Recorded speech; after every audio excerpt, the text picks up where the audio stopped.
You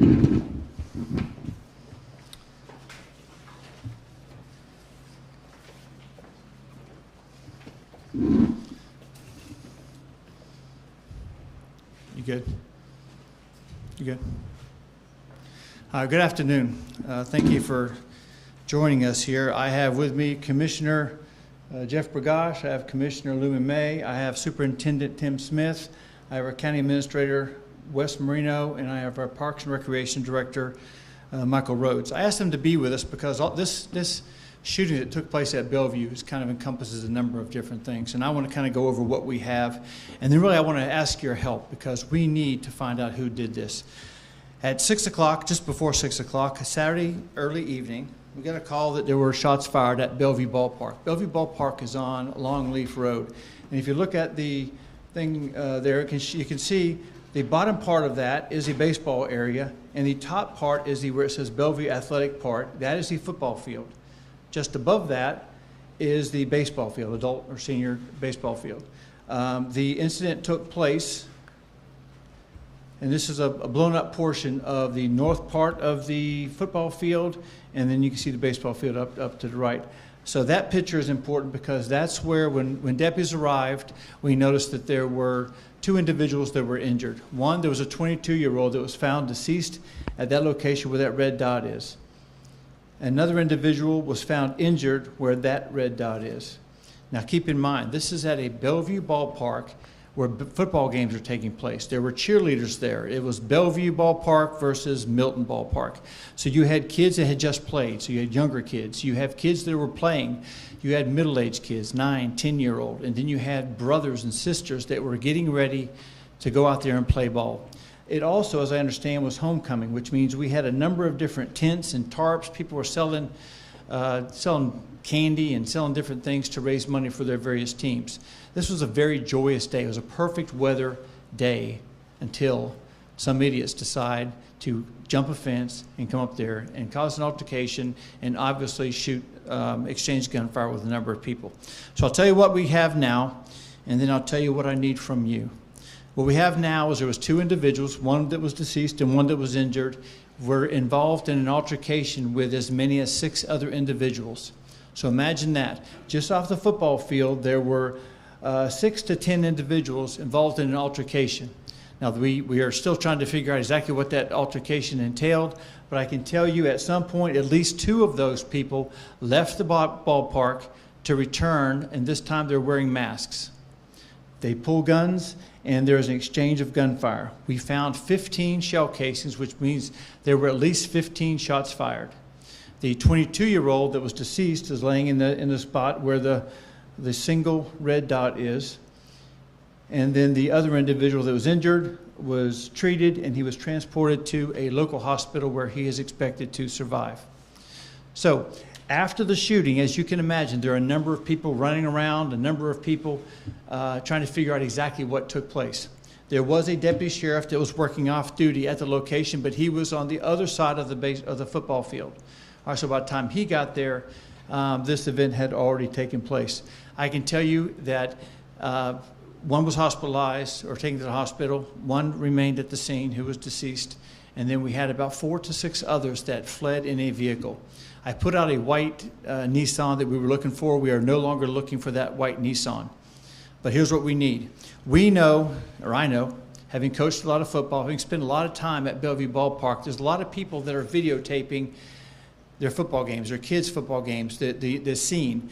Now, this disturbance was not a quiet disturbance. So I know that there are people that heard the disturbance, and there are likely people that turned their video camera on to that disturbance, because this is what we think happened. The people that were involved in the disturbance, 2 of them left and came back with guns. So the people involved in the disturbance, we believe, are involved in the shooting. So we ask anyone that was there, if they have a video, to please let us know, even if it's beforehand, even if it's passing by, even if it's of a touchdown. You might have some people in the background, because if we can catch the people on video that were involved in this disturbance, then we think that those are the individuals that caused this crime. We cannot have this. This is on a Saturday afternoon surrounded by children. And these idiots decide that this is a good time to sort through a beef that's been going on for months and sometimes in many cases years. So people know the information. People know who's involved in the altercation. People know who was fighting. People know who were there. But they, for some reason, do not want to tell us. If you want to be part of the solution, stop defending these people. Stop defending their actions, whether they're friends of yours, associates of yours, family members of yours. Because if you keep your mouth shut, this stuff is going to continue. We're going to have all the deputies in the world out there, but we can't be everywhere. So I'm begging you, if you went to the game, if you were at the game, or if you've heard something, you can call Crime Stoppers. You can call our investigators. Our investigators have been working nonstop since this thing took place. This is a senseless, useless, ridiculous tragedy.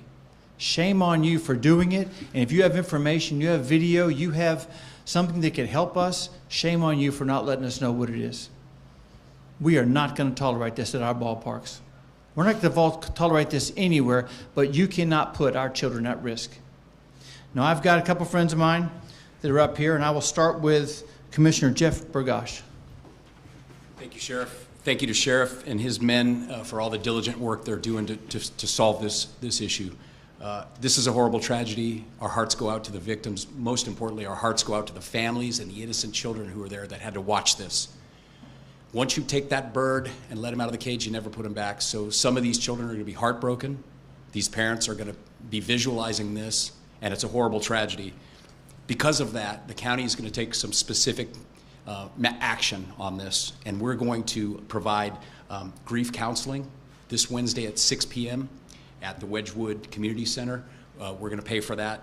And anyone who saw this, any player, coach, parent, referee, anyone who was there who had to witness this gunfight and the violence, if you're having trouble with it, please feel free, 6 o'clock this Wednesday. Come speak to some folks who can help you process that and work your way through it. I would also say you can visit 988lifeline.org. That's 988lifeline.org if you need some assistance with this. It's traumatic. As the sheriff said, I'm the chairman of the Board of County Commissioners. This is in my district. We've put a lot of effort into that park. Michael Rhodes and his team have put a lot of money in that park. Brand new scoreboard. We redid the baseball fields. We've done that for the community. We redid all the paving in that park. We've done so much work because we want to make a community better. We have a great community. This is not representative of the community of Bellevue, and I just want people to know that. These are outside influences coming in. They will be caught. I have no doubt the sheriff and his men are going to catch these people. As he said, we won't tolerate it.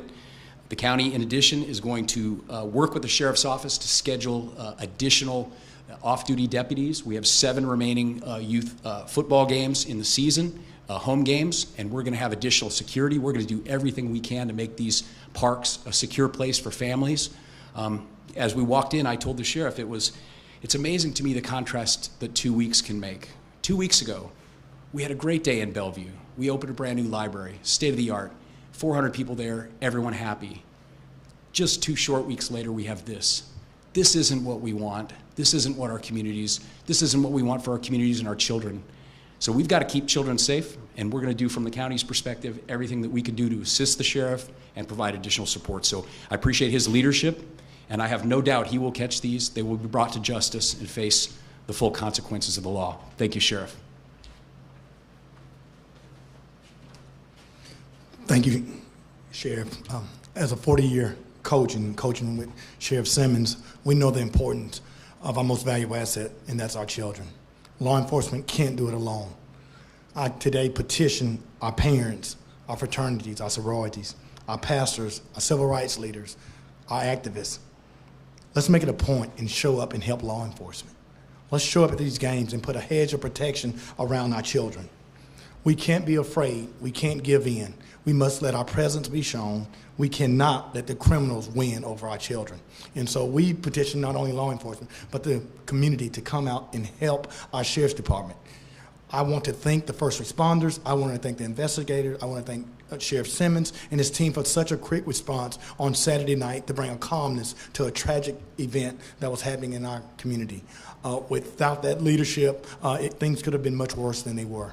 So I say, if you have information that can help lead to the resolution of this senseless act of violence, please contact the Sheriff Department. Again, thank you, Sheriff Simmons.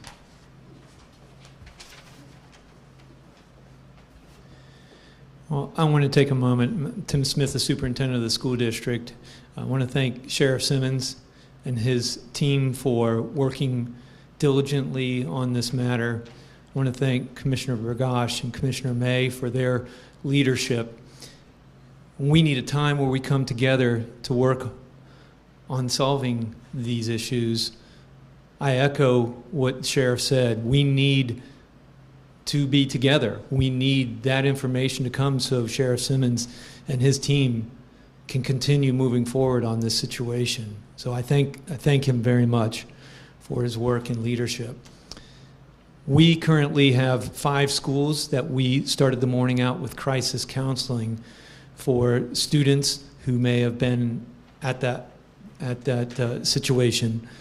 And I'm thankful for our team and our student resources department and our grief counselors, our principals and teachers who are working together to support our young people who have experienced this. This is an act of pure evil. It's despicable what has happened. It has spread out from the individuals involved to children. It is absolutely ridiculous. It is pure evil what has happened. This is hard for an adult to process. To fathom a 10-year-old, a 12-year-old having to process this and to experience this trauma is absolutely awful.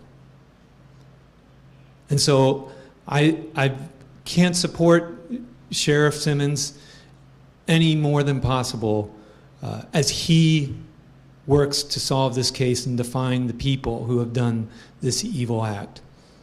I thank our school community, I thank our parents in our community for rallying together, for supporting our children.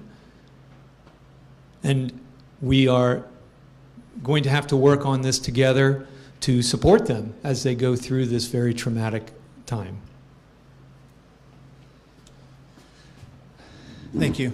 To put this into perspective, we understand that the people that are involved in this, there was an exchange of gunfire, but there are kids involved. Now, we can say, oh, we're so lucky and fortunate, and we really are, that no children were injured in this, but there's the trauma that they've gone through.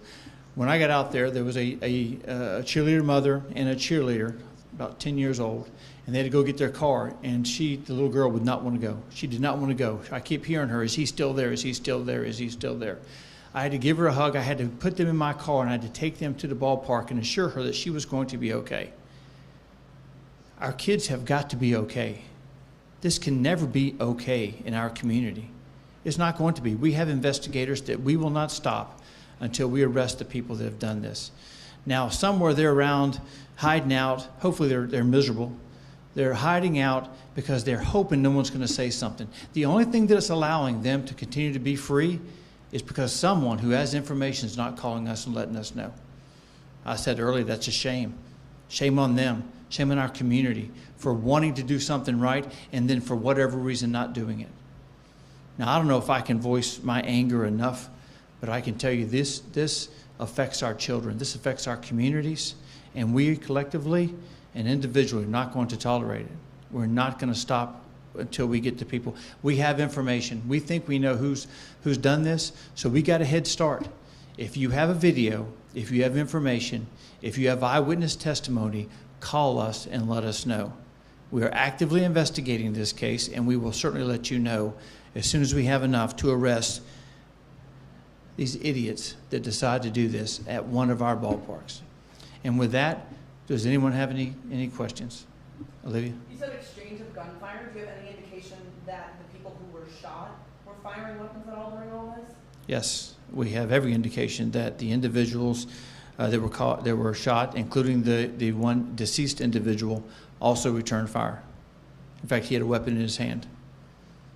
But now, again, this is targeted. This is not a random act. These are not people that climb a fence and decide to shoot somebody, the first person that they see. These are individuals that they had some sort of a disagreement. They went there, they approached the two victims, one that's deceased and one that's injured, and they had that disagreement. That led to gunfire. And again, we counted at least 15 rounds. There's probably more than that. Where those projectiles went, we're still trying to pick those out of sides of buildings. So imagine if one of those projectiles had hit an innocent child, because it's not too hard to imagine. It's horrific. Anyone else? Sure. Remember the weekend that this was gang-related, neighborhood gangs, gang called Teamers? Any discussion about that? Yeah, I think the Teamers is a last name of some people that are involved in this. Is it gang related? Is it based upon a group of people that come from one particular area? Yes, it is. Another question was whether this is a retaliation from a past homicide a couple years ago. We have no reason whatsoever to believe that the Clarities are involved in any kind of retaliation. In fact, I spoke to LD's dad earlier today, and they are not suspects in this particular incident. They are just as appalled, just as devastated as we all are. Do we have any more specifics on how we're going to make these ballparks safer? Again, I think that what you need to do is you need to do a number of different things. You need to monitor who's at your ballpark. A lot of times these things aren't really flashpoints. They don't just surface at any given time. We have information that there was a beef between the people that are involved here. So I guess the only way to make them safer would be A, to hire some more security, and B, to pay attention to who's at the ballpark. And if they start to get a little rowdy or fight, then you immediately get rid of them. Now you're going to need officers to do that. You're going to need people that are committed to doing that. And then I guess if I want to, I can get with the county representative to maybe comment a little bit more about what they intend to do. But again, what we really need at a ballpark, to make a ballpark safer, to make a neighborhood safer, is for all of us to to make the decision that you're not going to do this.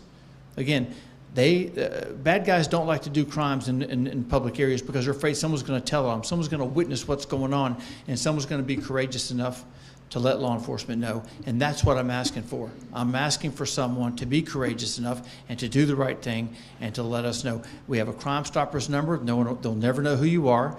In this case, we have video. We believe there's video out there that shows what led up to the shooting.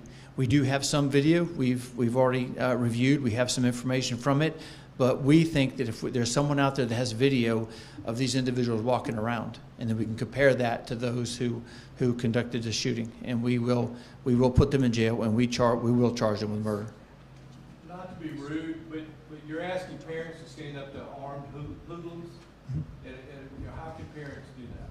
I think what I'm asking is for people to work with law enforcement. We have a Crime Stoppers number so that people can do that, and they can do it without giving their names, without giving it they're obviously who they are. So yes, we are asking for people as a community to step up and say, this is not going to be tolerated. If you do this in our neighborhood, we're going to report that. And again, we have that mechanism so that they will not have to be identified. So come on, next Saturday, right. They're going to go to ballpark. How are they going to feel safe? They're going to feel safe because as a community, we decide, and we stand up here in front of people, and we tell you that we will not tolerate this. We're going to have more manpower at these ballparks. Our intelligence section's already working on some potential, if there were some retaliation. I think Michael Rhodes and Earl West can talk to you about the fact that they know where these games are supposed to be. I spoke to Mr. Smith a little while ago about where the high school games are going to be. There's going to be heightened security at all of these locations, and there's going to be shared intelligence, shared information, and a lot more video presence. Olivia. I know you mentioned it on Saturday, the tie you said was with this shooting and Clary's murder. Can you explain what you meant by that? I think really what I'd like to say is that a lot of these things stem from something else. Again, rarely do we determine that there was an argument that started over something and then it escalated to gunfire. I think that we can easily take a look at the people that are involved in this and then there also were suspects or people that we talked to, people of interest from past shootings. And I think that that's where we're getting the connection from. Again, I want to be clear before that we do not think this is a retaliation from the Clarity family, and I hope that no one thinks that that is the case. But I can tell you that some of the people that were involved in the Clarity investigation are also suspects or people that are involved in this particular incident as well. Can you confirm that the man killed was the man intended to be killed in the shooting that killed Ladarius Kennedy? That's my understanding, yes. Anyone else have anything? Was the man who was killed the intended target for this shooting? This was a direct targeted incident. So I can tell you that the person that was killed was one of two that were intended to be a target. All right. Thank you all very much for being here. I ask that you put this information out and that you put out that we are looking for video before, certainly during, and even after the incident. And again, I want to say one more thing. I'm going to call for a violent crime roundtable, probably starting next week. I'm going to get some players involved in this, and we're going to take a look at each of the violent crimes that we've seen over the last couple of weeks, and we're going to figure out, A, is there something else we can do, and B, how do we move forward with a safer environment? So if people have solutions or if they feel like they have some suggestions for us, there will be an opportunity for that because it will be public, and we'll probably do this in about 2 weeks. So thank you all very much.